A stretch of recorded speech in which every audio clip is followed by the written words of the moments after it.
Okay, so welcome back, guys. So this last video here, before we move on to Unit 4, is going to be kind of odds and ends of functions. So in this, we're going to be tackling aliasing, the call stack, and scope in a bit more detail. So just kind of to get these kicked off, we're going to start with aliasing. And aliasing is the concept that we can have two different variables pointing at the same piece of data. Not two equivalent pieces of data, but the exact same piece of data. And this is often via one variable pointing at another, which is something we'll get into in a second here. But if you're into math, a way to think about this might be it's kind of similar to the transitive property, right? So like in transitive property, you'd have if A is equal to B and B is equal to C, then we know, or like it follows that A is equal to C, right?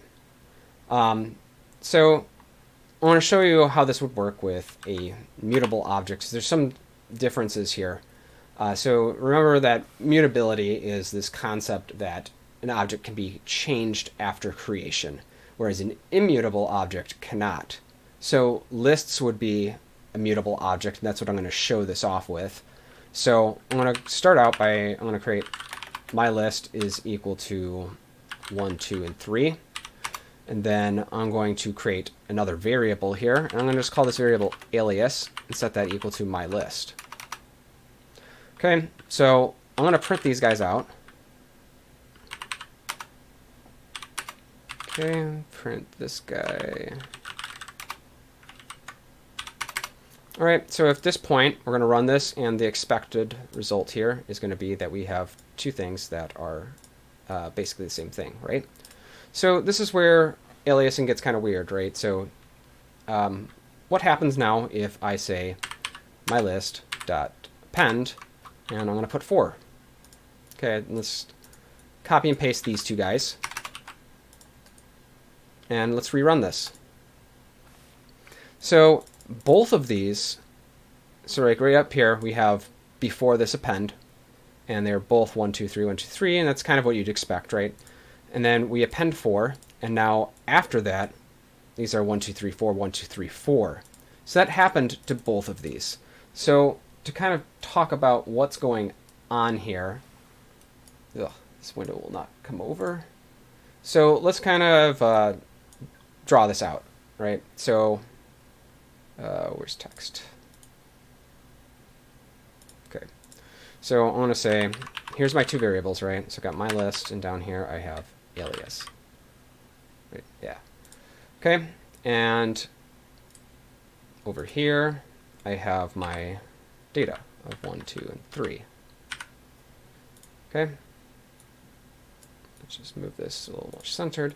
Okay. So when we are saying something like my list is equal to 1, 2, 3, that is not what I wanted to do here. Here we go. Ooh, that is huge. All right, so when we say this, go my list is equal to 1, 2, 3, and that's a mutable object. So this guy is kind of just hanging out here somewhere in memory or whatever you want to think about it, right? And this is it's referring to this piece of data. And we'll kind of get into some of the differences here in a little bit. Then what we're going to do here is basically say alias is equal to my list. So, I mean, in some ways you can kind of think of it like alias now points at my list, which points at this piece of data. But you can also think about it like this, right? So they're both eventually getting to this piece of data somewhere out in the program's memory. So that's why when we modify this list here, it doesn't matter which one we like. Both of these variables are pointing at this same thing. So regardless, it's just two different ways to access this same piece of data. Okay? So where this gets a little bit different now is if we use an immutable object. In other languages, you might hear this called primitive types. They just kind of have different rules because they're stored differently in the actual program or in like memory. But that's also like a much more advanced topic than we need to be getting into for this class. So let's just try this. We're going to say my int, and my int is, or integers are a immutable class, so they cannot be changed after creation, right? So then I say alias is equal to my int, okay? And so when we go print int, and then we print alias. So at this point in time, we are expecting this to have both 1, right? So yeah. Now, if we say my int is equal, let's increment this, right? We're going to modify it. So we're going to +1, and now let's print these guys out a second time. So I'm going to run this, and now this time we see that, so this guy is 1, right? This was 1. My int here now on line 4 is printing out 2 because we added 1 to it, but alias is not. Anyway, like they basically, once they're in there, they don't change. You can't, it's not referring to something in memory that's accessible and modifiable like that. Okay, so that's kind of the general idea here behind aliasing.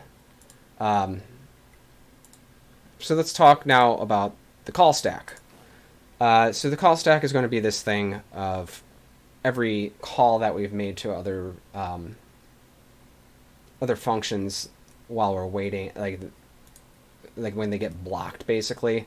So let's kind of demonstrate this with, actually, let's use this video. Okay, so I'm going to play a clip from Malcolm in the Middle. So let's just watch this first, I guess, and then we can kind of go back and talk about how this relates.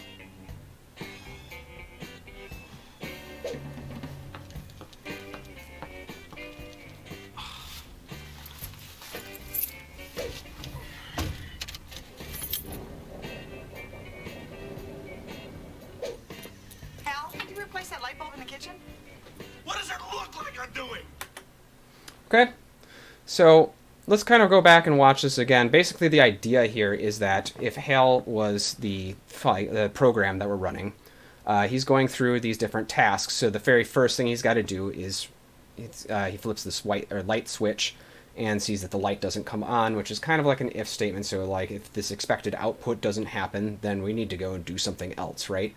So flipping the light switch cannot be completed until we've replaced this bulb, which is what he goes and does next. So let's just restart this. I'll kind of talk through it this time. Right, so immediately comes in, tries this out, sees that it doesn't work correctly, goes and checks the light bulb because he's blocked in his first task. Light bulb, he's trying to go and replace, and sees that there's another issue here. And that issue comes up results in another problem that needs to be solved before he can go back to the previous problem. Again, trying to fix the squeaky drawer. WD-40 is out, leading to him going to the store. Al, can you replace that light? Right, so he can't go to the store because the car is busted. Goes and fixes the car, and that's like all needs to take place before he can actually get back to his original task. So if we're going to kind of like diagram this, right, so let's see, let's just go with 6 different things. So the very first thing he's trying to do is we're going to try to switch this light switch, or flip the light switch. Okay, so this program, like maybe, or this function call that he's doing in this hypothetical program, gets blocked because he can't, the light's not coming on because the light needs to be replaced. So he goes and tries to replace light bulb. Okay, that gets blocked because he's going to, or he goes in and what was it? The shelf that he was on fell, right? So he's like, oh, okay, I got to fix this shelf. So we're going to go, this ends up making a call out to something like fix shelf, right? And all of these are blocking light switch from working, right? So light switch cannot wrap up processing until all this other chain of things that have been pushed down on top of it, because this is a stack, and that's kind of the lingo that you'd use to talk about that. These all need to get finished before we go back to the original task. So in this one, he continues on, and the next thing that happened was, let's see the shelf with the light bulbs, the screwdriver to fix the drawer. The drawer was squeaky, so he's trying to fix that. So like maybe fix squeaky drawer, because he hit some if statement and fix shelf. And then to fix that, he needed to get the WD-40, and so go to store, right? So he's going to go to store, get the WD-40, but when he puts the car or the key into the ignition, the car rattles and doesn't start up, so now we get stuck with fix car. And all this time, the program is like, yo, well, what happened with this light switch? So once all of these things are done, so theoretically, he fixes the car, then he can go to the store, get the WD-40 to fix this drawer, and all of these guys start getting popped off as he's doing them. So fixes the car, done. Goes to the store to get the WD-40, done. Now he goes and fixes the squeaky drawer with the WD-40, done. Now we get to the shelf, which he needed the screwdriver from, done. And now he grabs the new light bulb out of there, replaces that, and now this light switch is working because the light will come on. So this is kind of an okay example here because of the sequence of events that get triggered off of the one function call to flip light switch. The thing that's not really a great example here is that it's not because he's getting blocked, it's because he's getting distracted. He could have grabbed the light bulb and be done with it, but he's going through and fixing all these other problems. Like a better thing would be maybe if like he couldn't complete that task. Like if the very first thing that happened is he went to grab a light bulb and saw that they were out, and then went to the car and the car wouldn't start, blah, blah, blah. Like that is a completely blocked task that cannot complete, or which was preventing the other task from completing. So we're going to look at this in kind of a way that it would be in code. This is a very stupid program here. So we've got function A, it takes in some input, and it's appending world to that, and then it returns that. Okay, so function B, also taking in some sort of string input, and it is appending hello to it. But then before we can return, it's making a call out up to function A. Then in here, we've got function C, which is making a call immediately to function B, and then does another function call over here, or method if you want to get the lingo just right, to upper, which is changing the casing on the string, and then it returns that. So down here we are calling print function C. Okay, so I'm going to just kind of do this over in like a notepad. Right, so the very first thing this is going to do is, since these guys are all functions over here, hopefully, yeah, so these guys are all functions, right? And this guy is where we're going to make our initial call, so this is the actual code that's right being executed. So the very first thing that happens is we are pushing print onto the stack. Okay, and this is being managed somewhere out in memory, and it's just sort of like this giant thing that we're keeping track of all the stuff that needs to be completed before we can actually get back to the very first task. So print gets kind of blocked here because we need to find out what function C is going to do with this input of wow. So print's going to be put onto the call stack at the very bottom. because it's the first thing. So we call that, when we're talking about stacks, we call that we push something onto it. Okay, so that happens. We have wow come in as our input. So the very first thing that happens in this is result is equal to function b of input. So at this point, we've now pushed function c onto our call stack, right? And function c made a call out to function b that is preventing it from going to the next line in its code. So we've got function b now pushed onto the top of our call stack. And so this is going to do some stuff. We can immediately run this code because it's not waiting on anything else. But then the next thing that happens here is that we're trying to call function a on the input that gets passed in, right? So, my goodness, I cannot type. All right, so we got function a now gets pushed onto this. Now, function a doesn't have anything that's going to block it from running the rest of its code. So in here, now it can just operate and complete. Once return gets called, we pop function a off of our call stack. And now whatever this is going to be returned here. And instead of seeing function a, now we're going to get like some string that result gets put into. So if we're going to follow along with this entire thing, right? So function, or we called print function c of wow. And so this is going to come in, and input is at this point going to be equal to wow. I'm going to just snap some of these guys, okay? Let's just show this easier. So, okay. So yeah, we've got wow that comes in here, and that goes up to function b. And so we've got wow comes in on this. We say input plus equals hello. So I'm just kind of put a comment here. So now we've got wow hello. And yeah, so we're here. That gets passed into function a. So function a is going to get this string on input. So now what this is going to do is we're taking input and a pending world onto the end of that. Okay? And then it just returns this. So okay, so we're going to pop that off. So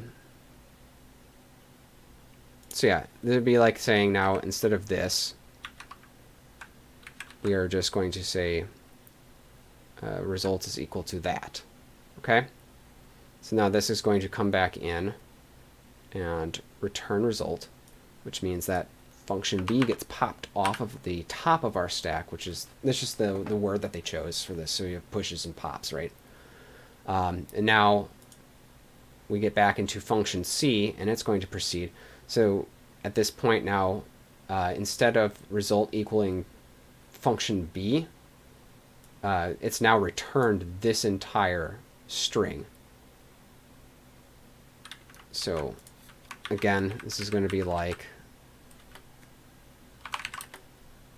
as if this happened instead of this function call. So now what's going to happen here is that we're calling this function or this method upper on that string. So again, we run into this issue where function c cannot complete running because it now has upper being pushed on top of the call stack. So once that finishes executing, then we can get back into function c and finish this up. So all that's going to do is just change all of these from lowercase letters to uppercase letters. It returns that, and then now finally that function c has completed running, it's going to basically hot swap this guy out for the uppercase version of wow hello world. So let me just go and remove all of these and just kind of run this so that you can kind of see how this entire thing works. Right, so run this guy, and as expected now we get wow hello world. Cool. So now, last thing we want to talk about here is scope. So we've talked about scope already, and that's kind of where variables live, right? Let me see, I had an example ready for this. So let's just talk about this kind of silly program here. And so let's say we're going to have this whole thing where we're going to be adding students to, or people into a class, and then there's going to be some identifier whether or not that person is a student or a teacher or professor, whatever you want to call it. And we're going to count them as well, right? So let's just say we're going to count, have student count equal to 0.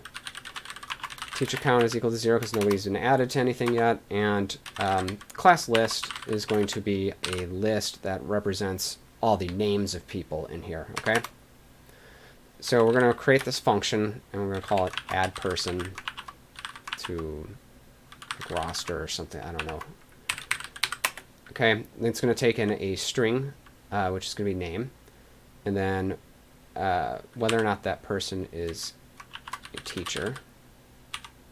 Okay, so I'm going to add these colons to complete my function definition here.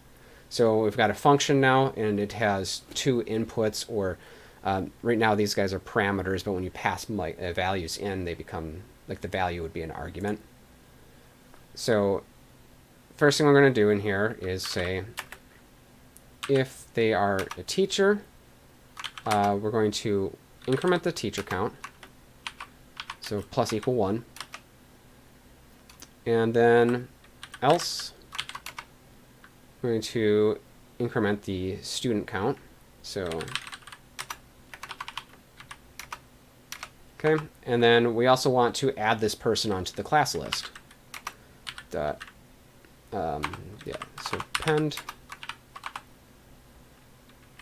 name. Okay, so all we're doing is kind of tailing these up, and since it's in a big mixed list, we need to be able to keep track of the individual counts, I guess. So I'm going to just kind of copy and paste some stuff over here that I had ready to go. So we're going to add in some Harry Potter characters, right? So we're going to add, let's add my function name different than that. So we're going to add a couple of different students and then 1 teacher, okay? And then just to see that this thing is working out correctly, we're going to try printing this. So let's run this guy, and we start getting this issue of local variable student count reference before assignment. And at this point you might go, okay, like why would it be yelling at me? You know, student count is defined up here. We should be able to talk to that. And the problem is that there's a scoping issue. So in Python, this function is able to see this count, but it can't work with it. Now you need a special keyword in order to do that.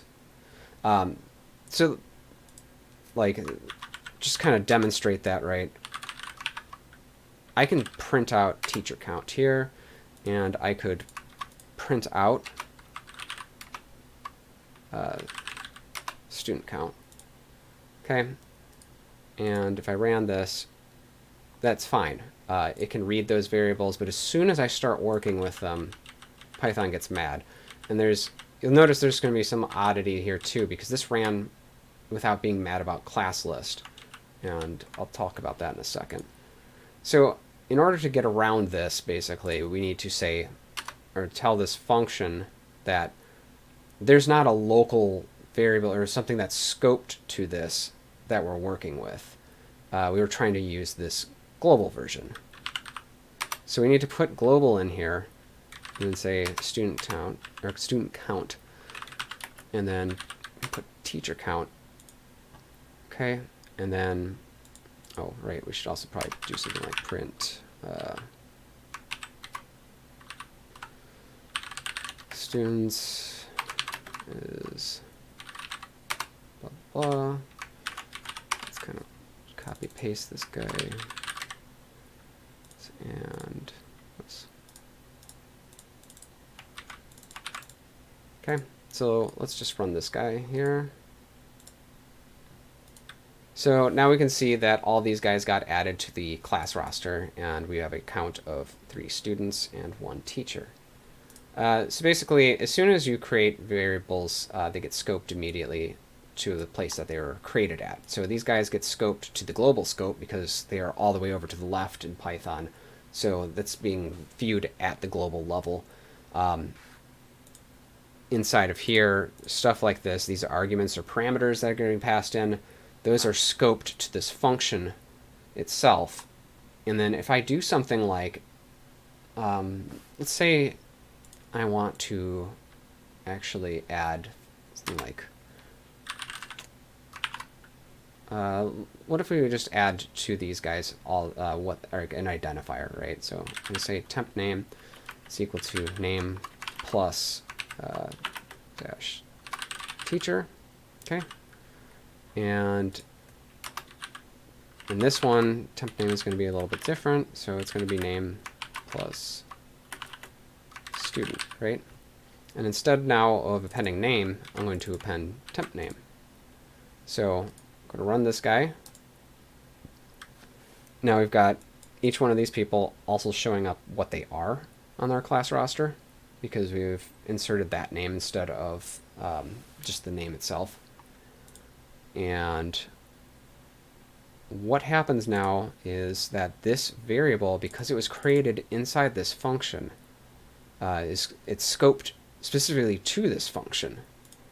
So if I try to go down here and print something like temp name, okay, if I run this, it's going to throw an error. Oh, so it prints off these because those are fine.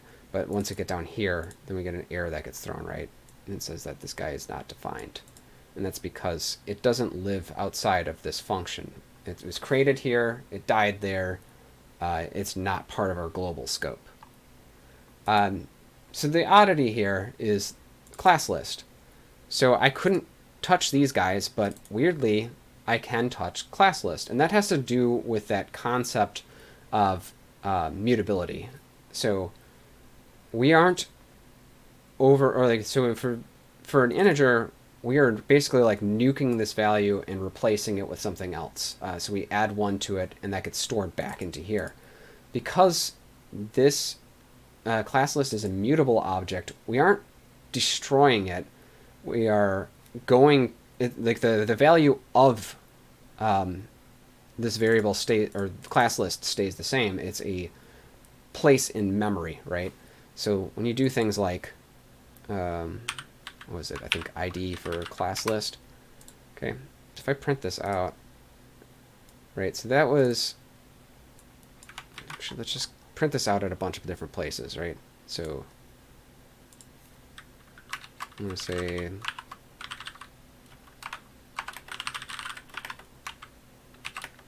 this plus blah blah. Double check that this. Yep. So we need to cast that to a string, and that'll work. So classless location is this, and under, because that's like basically what it's doing is it's pointing at this location, and then we're retrieving the value that's there and then modifying that. And so that's why that works. Okay. So I guess putting ID in there is not really going to prove anything to you, but that's effectively what's happening is we are pointing at a reference or a location in memory, and so that's staying the same every time. This would actually have a fit though if instead of doing that, I bet this is going to make Python angry, is if we try to do something like this, right? So if we say class list is equal to 1, 2, 3. Oh, okay. So I guess it doesn't care. Maybe its location and memory stayed the same and you just replaced it with this. So, all right. That was kind of a pointless exercise there, but anyway, that's the global variable. Just because of how this is being used, and it's not going to really affect anything, we should probably be doing something like this, just to indicate that we aren't using a local variable or something that's going to exist just in this function. We are trying to use this global one, and that lets any other developer coming in know that that's what we're actually referencing. So again, we can just run this, and this process is the same. It doesn't matter that I put this here. Apparently it doesn't matter that I don't have that there, but odds and ends of Python. Okay. The last thing here is not really something that's part of this unit exactly, but it's something that I just kind of want to let you make sure everybody's aware of, because it's weird. Oh, before I move on, so these are also all named improperly. Stylistically in Python, the way that we declare global variables would be student count. And so you want it all caps, basically, to indicate that this is a global variable. And that's just something that you do to signify that that's what it is. And so anybody else reading your code is going to be like, hey, this is in all caps, so it must be defined somewhere as in the global scope. Also, just kind of like a minor thing, we do try to minimize the amount of globals that we use. It's generally just kind of leads to problems in coding. Use them when you absolutely have to. Don't use them more than that. Okay, so this last piece here is another weird keyword in Python. So in this, it's something you're probably not going to see in this course. It's called non-local, and it's kind of like global, but for stuff that's like nested in each other. So it would be like a parent function. And this is a very bizarre concept here in general. So in here we have a function defined that's called outer, or I guess even before that, we have a global variable up here defined as count. Okay, so then we have this function here, which is called outer, and inside here we're also defining a variable called count, and this works because we are assigning this to 0 rather than trying to modify it, and that's why in the other example Python was going nuts, is because we were trying to +1 something that in that function without the putting global in front of it had not existed yet. Okay, so in here now in our function we have a function defined inside it, so it's a nested function, which again, don't really worry about this. This is more of just to understand like this exists out there. That's a keyword, and it's part of the scope, or it's part of like how we talk about scope. So in here, this is also referencing count, but what we wanted to do in this, it's non-local is telling it that we don't want to reference our own version of count. We want to talk to outers. So we don't define this like count in here, but we can modify this because now we're using non-local, but it's not going to affect this guy because this is the global one, and we didn't put global, we put non-local. So if I run this code here, okay, so this is going to print out 5 and 0. So what this is doing is basically we have some silly little loop here, so that while n is less than 5, we're incrementing count, but it's this version of count, not some other one. And then we are also incrementing our counter, and this is going to happen 5 times because we're starting on 0 and going up until 4 basically, because once we hit 5 this won't run again. So, and then once that happens we print count.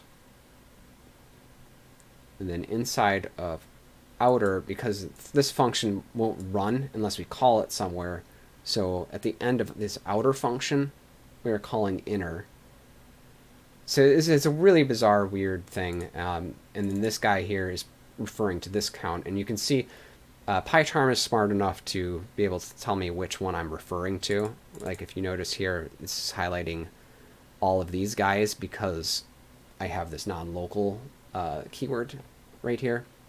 But again, this is more just to be aware of it, and it's not going to really come up on tests or any code that I can think of that we'd be doing in this class, but just so that you know it exists and it relates to scope. All right, so hopefully that should be enough to kind of get you through this next set of questions.